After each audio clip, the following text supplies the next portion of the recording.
Right, Ian, well, congratulations first of all on becoming the chief selector. Thank you very much, Mike. It must be the most difficult job in any sport. Well, I'm not sure if it's the most difficult. Possibly the most difficult is actually playing the game. It's the difficulty lies in us picking the right people to play in the right game. But I still think the hardest thing to do is actually go in the park and achieve there. I don't have to face the bullets on the park anymore, so I'm okay. But everybody is a selector. Everybody has their own opinions about who should be in and who should be out, and you're in the firing line.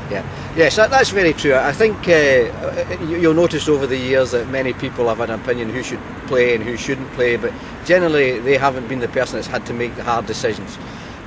With this job comes the onerous role of making these choices. Like recently we're sending 15 to South Africa. That took a lot of debate, a lot of discussion, because there was a lot of potential players could go. Will there be any kind of changes in your strategy of selection which might take in a group of matches more often than not? Well, we've done that in the past. What we've done when we have a group of maybe 3 or 4 games in a sort of 8 or 9 day spell, we'll pick 13 or 14 for that particular run and then leave it with the coach and the captain to get the sides out in any particular time. Naturally there may be injuries, and hopefully if these games are at home we can sub players in.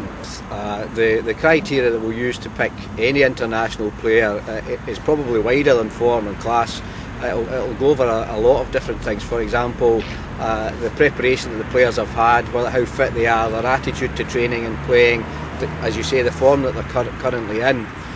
We generally tend to have people in our squads that are class players. We just need to make sure that when we pick them, they are in form and at the top of their class. But what do you say to those who weren't picked to go to South Africa? Well, those that didn't go to South Africa, naturally they'll be disappointed, but there are going to be other opportunities. I think the message to any player, it doesn't matter where they are in the cricket pathway with aspirations to play international cricket, do well enough, train hard enough and make yourself so well ready to play that we can't not pick you. During the season you'll have 4 advisors going around looking at players in various ways. 2 of them are still players, one's an umpire, and the other one is the former captain of Clydesdale Cricket Club.